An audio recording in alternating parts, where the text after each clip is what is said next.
How to backup Snapchat memories. That's what I will show you in this video. But before we begin, make sure to subscribe to the channel and ring the bell to get notified whenever a new video is uploaded.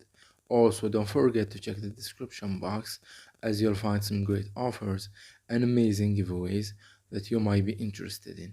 With that said, let's get started.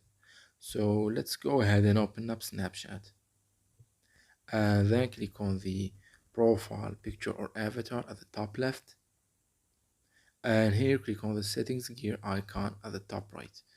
Then scroll down to the privacy control section, and from there click on memories, and here you will see this section that says storage, and it has the smart backup option.